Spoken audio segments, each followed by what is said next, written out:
Hello and welcome back to the old school Ironman. Last episode we worked on medium clues and picked up the pegation boot.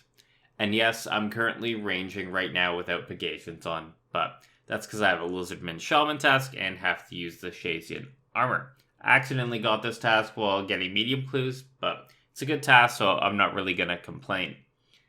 At Shaman's, I get to use the Armor Book, which gives plus 10 rage attack, so maybe I'll get a little bit of an offensive boost there, though it's not extra damage, so I don't think it'll be too noticeable. Plus, with all those unicorn horns from Eclectic Implings, I no longer am stressed about my ability to maintain anti-poison, so I can just send the task and not worry, do I have enough anti-poison for this task? There is 85 ranged. Every level counts out, every level is more damage, especially as I look towards moving to the Gauntlet and Corrupted Gauntlet, hopefully soon, though I think I want to be 90 range when I start the Gauntlet, so I have 5 more levels to go. Oh, he got a drop. Was doing some trio chambers with the lads, and one of them got Dexterous. Unfortunately, didn't go to me, but it is what it is, brother man. And we'll get the prayer one day. No back-to-back, but we got a new personal record, knocking about 6 minutes off my best trio time. Oh, dragon arrows. Maybe those will be useful in the future. Slayer task complete. It's weird to get used to slaying again. Well, I guess it's really only been like a week, but a week is a long time for me right now when I'm not working and my wrists are healing, but I'm hoping I can get some nice chill tasks to relax to. And we got a Basilisk task. Well, I guess that's the chill task I was asking for. It's going to be Basilisk Knights, which are very AFK, though they are resource intensive. 80 Hunter, and we're getting 2 milestones with this level. First off, 2100 total. Actually gaming, getting up there in the total levels. Plus also base 80 stats. Every skill is at least level 80, with them all kind of getting somewhat close to 90. In fact, base 90s isn't even that far away, as only 9 skills aren't in the 90s right now, and most of them are above 85. I'm still doing 2 to 3 birdhouse runs a day as my main way of training Hunter. I want to avoid doing Giant Mole as much as possible for Crushed Nests, so I'm hoping if I do that 2 to 3 birdhouse runs a day that I can maintain all the nests I need. Got an Aberrant Spectres task, and now is as good a time as ever to buy the Herb Sack. I have 1500 Slayer points, and the 500th task is coming up soon, so I think I can afford to dump some points here, and this is some nice quality of life for Slayer, as all unnoted herb drops will just now go into my Herb Sack. I could go to Tithe Farm and get it there.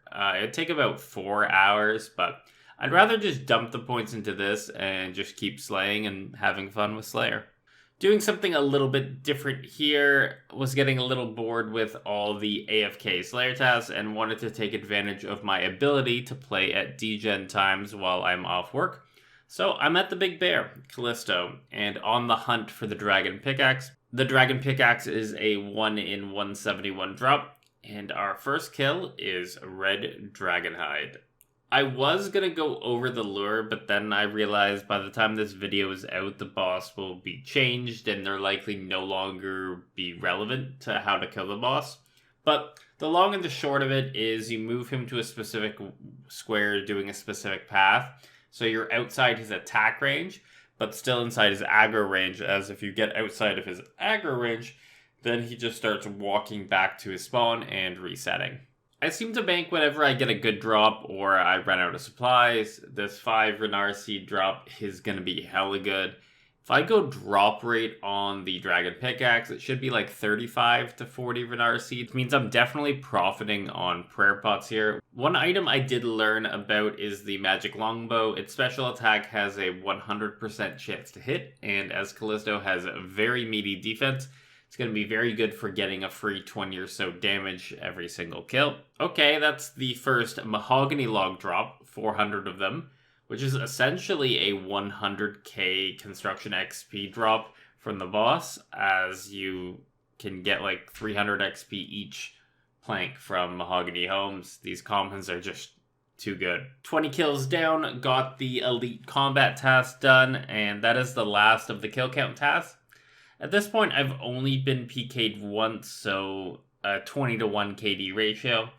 I think my goal is going to be that like 20 kills a day or so until the Wilderness update comes, which is 10 days away at the time of recording. So if I do that, it gives me a really good chance of having the Dragon Pickaxe, as I'll be in that like 200 to 300 kill count range. Hey, 97 hit points at the Callisto. This is going to be kill 50. PKing has picked up a little bit over the past 30 or so kills, as it's no longer extremely late at night. I've probably died 7 or 8 times now. Tend to go 5 or so kills before someone pops up. And most trips are 3 to 4 kills, so basically every other trip I'm being sent to Lumbee. 69 kills, nice. There is level 90 attack, next skill up to the 90s, and I'm going to swap over to defense training with melee to add another skill to my 90s collection. 499 tasks complete, which means it's time to go to Konar for the big 500.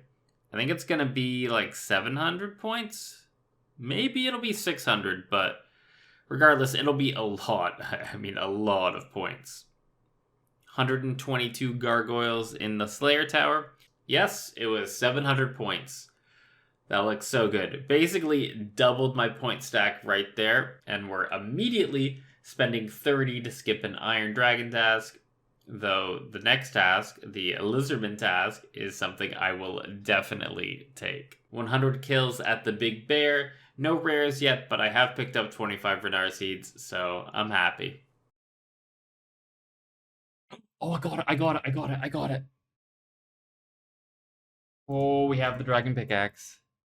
I'm getting the fuck out of the wildy, and then I can talk a little bit more. I think the only thing I'm risking right now with the D-Pick being as valuable as it is the Dragon Defender, but I got a second one in the bank, so if I lose it, it's not the end of the world. So there's 3 main reasons why I wanted this Dragon Pickaxe. First of all, I'm going back to work in a week, and with work, it's time to do some hard AFKing. And the best thing for me to AFK during the workday is Amethyst, I think, as it requires no banking, very little input, and if I log out randomly as things get busy, I'm not losing anything. There's no worlds to set up. It's just log in, click rock. My mining level is up to 93, and I also have the Varrock Armor 4, so I basically have best in slot Amethyst mining set up, except for the gloves, which I'll get that from Amethyst mining itself. Second and third of all, I want to do more raids in the future. Both Chambers and Tombs use a Dragon Pickaxe in their skill rooms, and having one is very beneficial to points and the speed of the raid. The TLDR is that I'm basically setting myself up for raids, and that's what the next month or so of episodes will be all about. Looking at the loot, it was pretty good. Got 18 Snapdragon seeds, 25 Renar seeds, and those will be really good. If you assume 9 herbs per seed, that's basically 160 restores and 200-ish prey pots. Apart from that, some banked XP and herb lore, prayer, fletching, and construction. But one thing I really didn't realize or even think about until I started was the super compost. I absolutely hate making the super compost. Just really slows down the farm run. And I got a total of 700 as a drop. Unfortunately, lost 200 of those to PKers, but 500 is still really, really good. And it's 500 less compost that I need to make myself. Not as efficient on an ash basis, but you can just add 2 volcanic ashes directly to super compost to turn it into ultra compost instead of having to do it at the compost bin. I got just under 1,000 ash stored up, so maybe losing those 200 super compost to PKers was a good thing. Once it's ultra, I can add it to the bottomless bucket, and each bucket gets 2 uses. I'm all done now, and I ended up with 1362 uses of ultra compost. That is months, and I mean months of ultra compost uses saved up. I decided while I had the wilderness kick, you know what?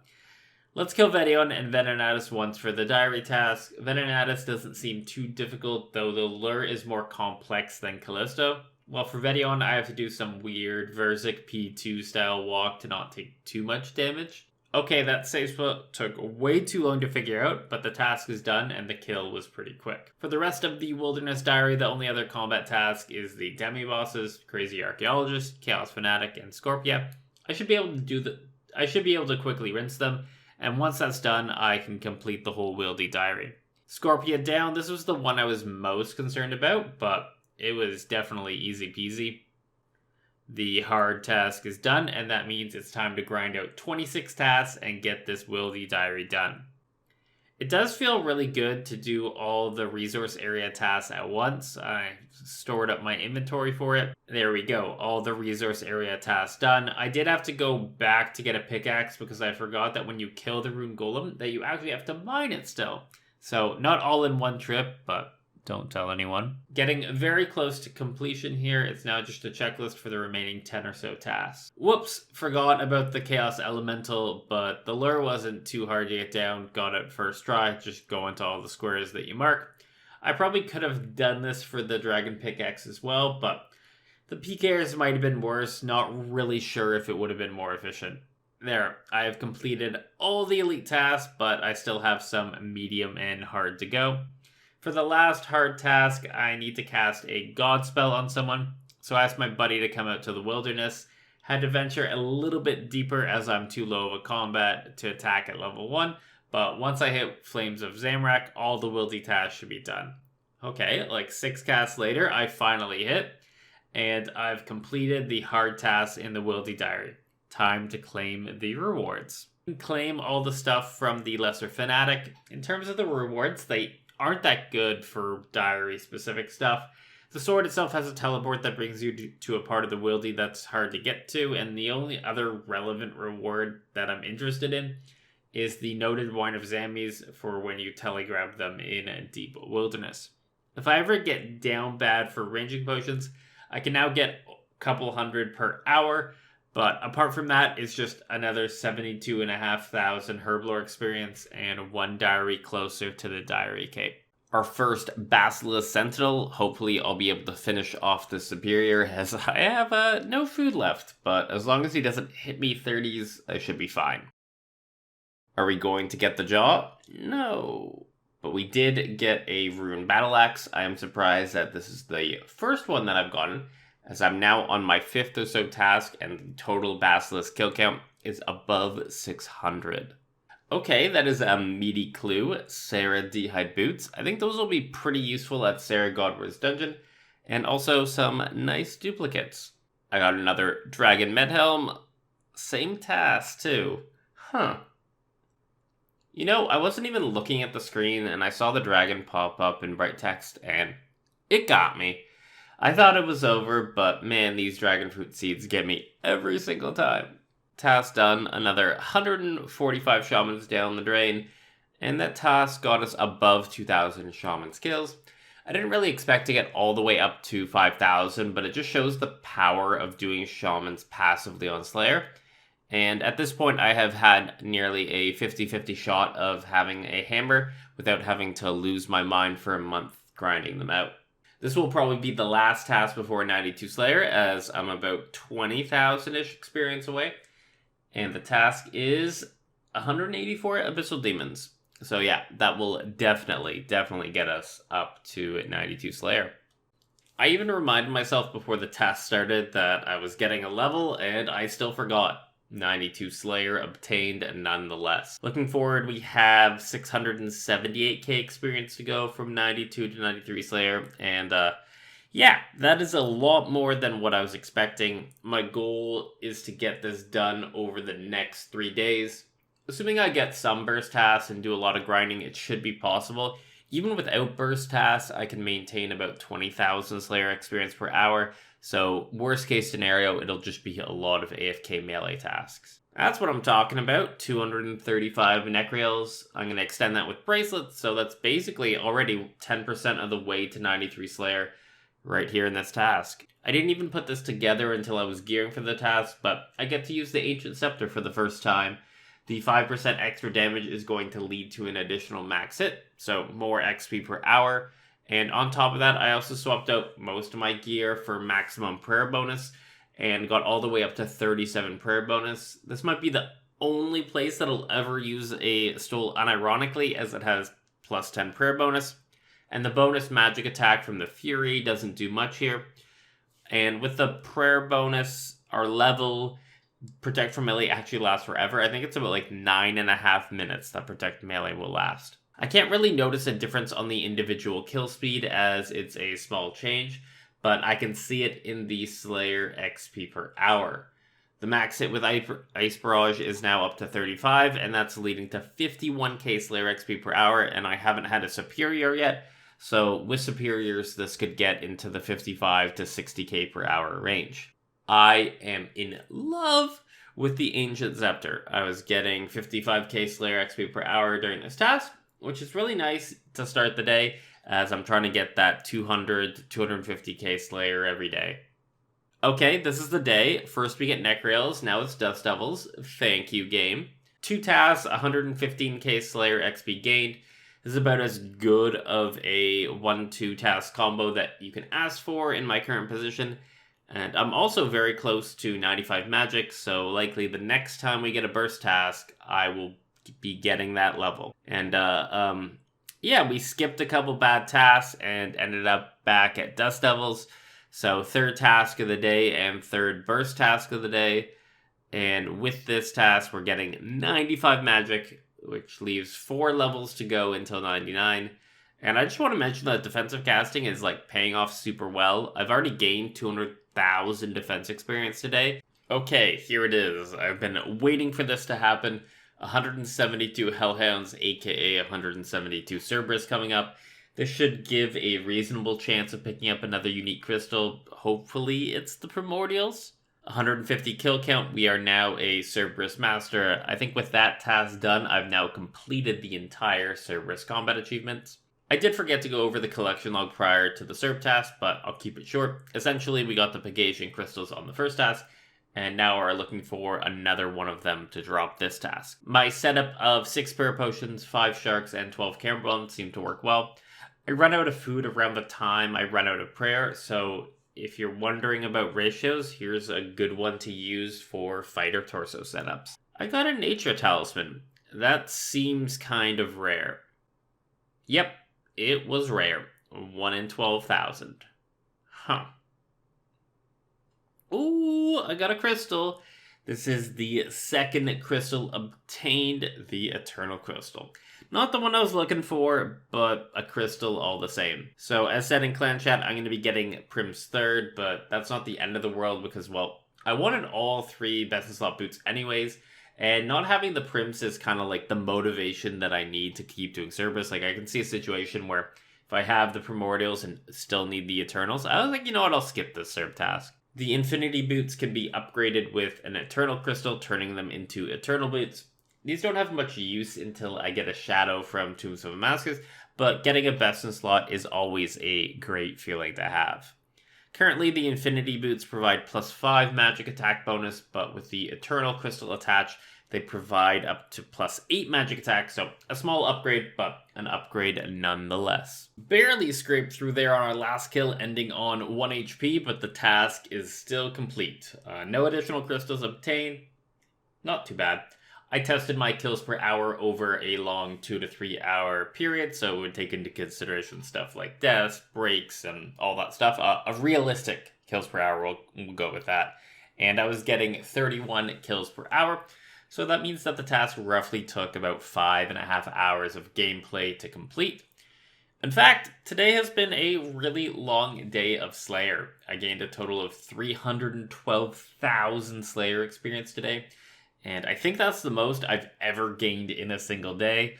Those early day burst tasks were really paying off. The prayer potion stack is getting a little bit sad, but luckily I do have some decantable potions as well, and I do have 800 restores, but I'm trying to avoid using restores unless I'm also using brews, as I know late game there will be a massive restore drain as I gotta brew everything. I decided to just knock out 84 prayer as I had the ashes banked from Cerb after that task was done. With 84, each prayer potion now gives plus 1 prayer point per dose up to 28. And super restores also get plus 1 per dose up to 29 per dose. So small little addition to my prayer game. First time I get to use my dragon pickaxe for mining, picked up a dust devil task, and I'm out of Bracelets of Slaughter. So I need me some red topaz. I did an entire, and yes, I mean an entire dust devil task without using a single prayer dose. With the 37 prayer bonus and the fact that each dust devil gives me back 1 prayer point with the Bone Crusher, I was able to maintain Protect Melee the whole task without drinking prayer. Feels like RS3. I realized this about halfway through the last burst task, but I can add in the Imbued God Cape for an additional 2% magic damage, alongside the Ancient Scepter's 5% that leads to a total of 7% magic damage. And the way that rounding works is it actually leads to a total of 2 max hits, even though without the Scepter I would normally not get a max hit from the cape.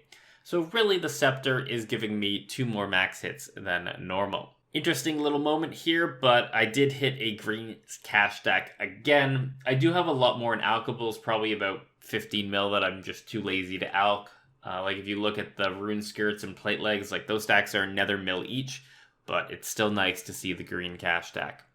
Sweet, I completely forgot that this level was coming up. HP levels always sneak up on me, and this cape is actually really good. It has a lot of use as it provides double regen while warm. So any non-combat where I don't need my fire cape, Ava's accumulator, God cape, skilling method, where you take damage, it's de facto the best in slot cape. So I'll want to get 99 somewhat soon. Ooh, Armadillo Chaps, a new collection log item. And I guess I complete the top and bottom Arma D'hide set. Not much extra use, but at least I can match while using God D'hide. Compared to the Carol skirt, I get +1 per bonus, +5 in all melee defensives, and a slight negative to magic and range defense. So it makes me think that if I need magic protection, I use Carol's, and if I need melee protection, I use God D'hide. Seems pretty simple. There it is. Fire Giants took away the pop-up, but that is level 93 Slayer. So what is the big deal about 93 Slayer? Well, 93 Slayer is a huge milestone for Ironman because it allows them to kill Smoke Devils and the boss version, the Thermonuclear Smoke Devil. Their unique drop is very, very good. It's the Occult Necklace, which is one of the best magic items in the game. It provides plus 10% magic damage, which is just insane. Like, that's 3 to 4 max hits, and most items you get give you 1 max hit at best. Normally, the boss and Slayer mob are task only, but because it's a diary requirement, they give you the ability to kill 1 boss for the diary, which gives me a 1 in 350 chance of getting the Occult Necklace without needing to grind out tasks. Do we get it? No, we do not. That's going to do it for this episode of the Old School Ironman. Got ourselves up to 93 Slayer and picked up a Dragon Pickaxe. Next time we'll come back and see just how long it takes us to get this Occult Necklace. If you're enjoying the videos, drop a like, subscribe, and turn on notifications. But otherwise, have a good day, and I'll catch you in the next one.